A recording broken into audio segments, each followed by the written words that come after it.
Rabbi Joseph Caro, who was the author of the Code of Jewish Law, a 15th century Torah scholar, he also authored, remarkably, a spiritual diary called Magid Meisharim. And in it he describes visitations of an angel who came to him and taught him Kabbalistic secrets. I'm going to share with you now one of the secrets which the angel shared with Rabbi Caro on this week's Torah portion, the portion of Eikev. Chapter 7, verses 14 to 15 says, "There will be no sterile male or barren female among you or among your cattle. God will keep every sickness away from you." What is this talking about from a spiritual perspective? Well, in the spiritual realm, we get fed. In other words, we only exist down here because the spiritual realm is constantly pumping us with energy. But it's not as simple as that. The spiritual realm is very elaborate and complex. And actually, it's what we call a chain, a hishtalshalut, where one energy feeds the next, which feeds the next, which feeds the next. So the spiritual realm actually consists of what you might call providers and recipients. Two types of energies, those that give and those that receive the energy in order to pass it on to the next level. And that is what is hinted to in this verse. God is promising us there will be no sterile male or barren female. Neither the providers, the male, or the recipients, the female, will be barren. We will have an abundant flow of spiritual energy from above. Or among your cattle. The flow will be so great that the cattle, whose spiritual roots are in the Sitra Achra, the other side, the forces of evil, the demonic forces, there won't be any flow there. The reason why unfortunate things happen in this world and negative things happen is because these evil forces somehow manage to sap energy from the positive side. And we're promised here in this verse that that is not going to happen. God will keep every sickness away from you. He will remove all holiness, all parasitic activity from these negative demonic forces. That is the insight which the angel told Rabbi Joseph Caro. Chapter 8, verse 3 says, "Man does not live by bread alone, but rather from all the utterances of God's mouth."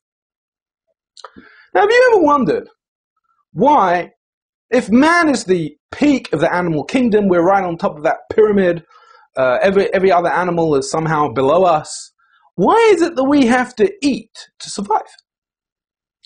Why is it that you can't go through your day without putting a sandwich in your mouth?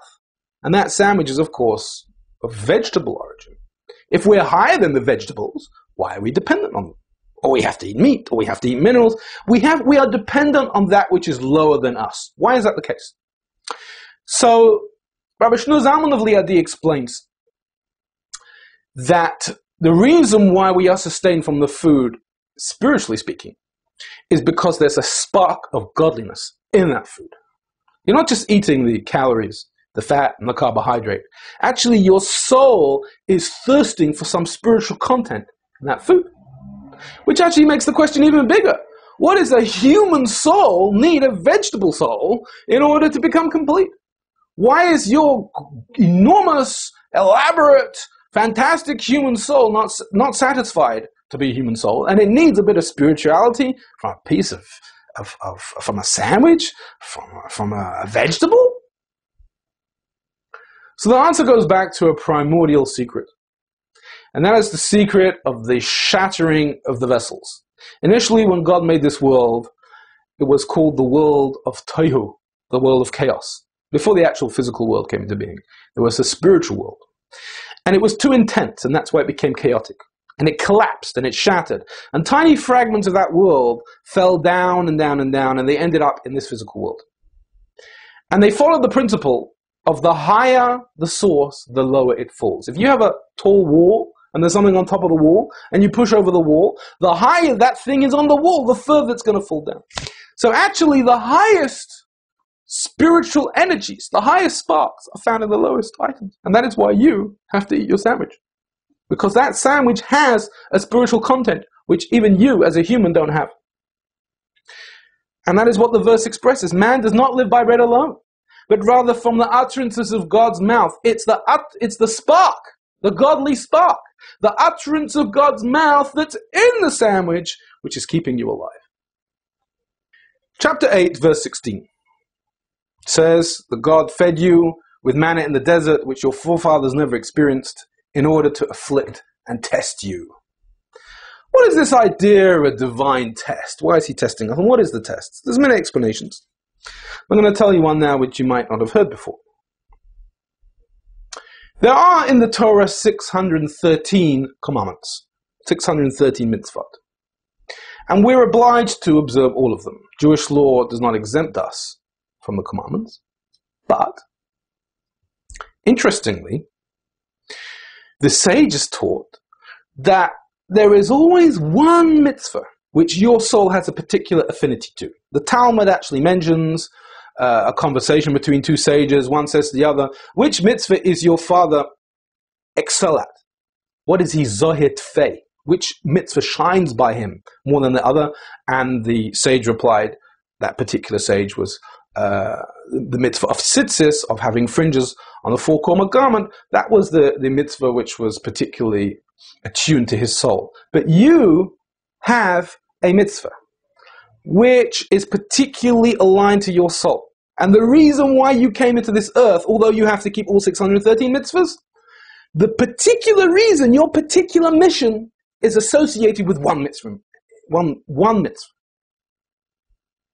So how do you know what it is? How are you going to find out? So, well, the bad news is it's not so easy to find out. But the good news is there are some clues. And that is that since this is your particular mission in life, this is the most important mitzvah that you have to fulfill, so therefore you're going to find the most obstacles, both within and without, to observing that mitzvah. Your yetzer hara, your impulse to evil, is going to really challenge you on this one. Circumstances are really going to block you in the way.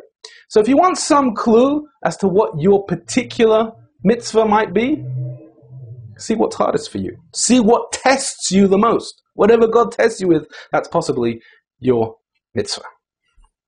And the good news is, by the way, that when you find it and you do it, it brings such energy to your life and such inspiration to your life that everything else just flows so much more easily. It's the gate through which everything else comes. Chapter 11, verse 15. You will eat and you will be satisfied.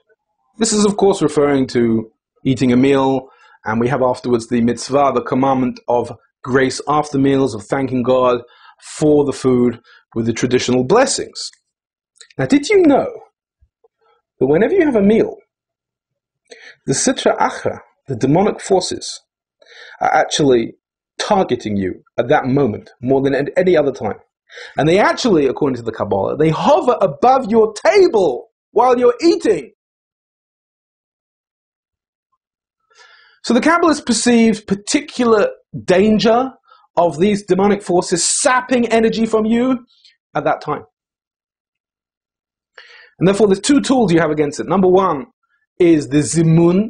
We have this tradition that when a group sits together, one invites the other to the grace after meals, and then the other individuals recite the grace. That Kabbalistically is very powerful about to eliminate the sitra achra.